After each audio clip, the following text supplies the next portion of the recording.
barrages, tu en as des dizaines de milliers partout dans le monde. Ils sont construits encore en permanence, tout le temps, partout, parce que, en fait, on cherche à maîtriser l'eau. Depuis que l'homme a compris qu'en fin de compte, sa survie dépendait du fait de contrôler l'eau, de contrôler l'hygiène, de contrôler l'adduction d'eau potable pour les populations, de contrôler l'agriculture, eh ben, il est rentré dans un système complètement fou où il a oublié qu'il faisait partie du cycle naturel. Il s'est complètement déconnecté.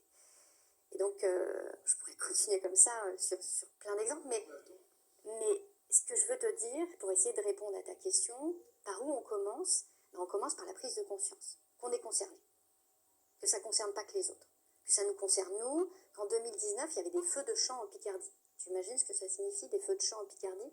C'est-à-dire que j'ai été auditée par le ministère de l'Intérieur qui m'expliquait qu'il mettait entre 3 et 5 ans pour commander un Canadair entre les appels d'offres, etc. Aujourd'hui, toutes les colonnes de sapeurs-pompiers viennent en renfort sur le pourtour méditerranéen à la Corse l'été.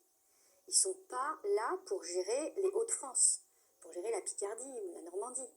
Et en fait, ce que nous montre l'évolution et la cinétique de ce qui est en train de se passer, c'est que c'est autant là que ça va se passer qu'ailleurs. Et donc ça, c'est quelque chose d'absolument nouveau, et je crois qu'on est moins prêt, beaucoup plus vulnérable quand on n'est pas adapté, parce que justement, en contexte méditerranéen, on a pris l'habitude d'avoir des extrêmes thermiques très importants. Tous les anciens grandissaient derrière avec des murs de pierre comme ça, les volets fermés jusqu'à 16 heures, avec la sieste. Enfin, tu avais un mode de vie qui allait avec. Et donc, en réalité, ils ont toujours été adaptés, notamment au niveau de leur corps, au niveau de leur système cardiovasculaire. Tout leur organisme, en fin de compte, est adapté à ces températures. Mais ceux qui ne sont pas adaptés, ceux qui ont vécu dans un autre système et qui voient arriver ce changement climatique avec une vitesse qu'on n'avait jamais vue, à ce moment-là, effectivement, c'est ceux-là les plus fragiles.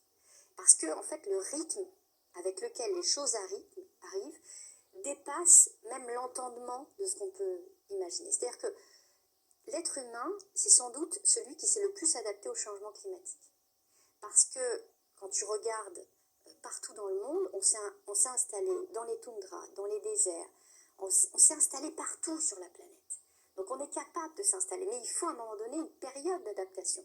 Il faut adapter la manière, notre bâti, derrière la manière dont on va construire, on va prendre en considération notre environnement, et donc en fait on s'est installé un peu partout. Sauf qu'on a basculé ces dernières années sur un modèle où derrière la seule chose qui nous importe, c'est les retraites, et c'est le fait d'avoir un bien immobilier dont la moyenne à peu près française c'est 22 ans et demi. Je regardais les coûts des prêts, enfin le temps de prêt immobilier.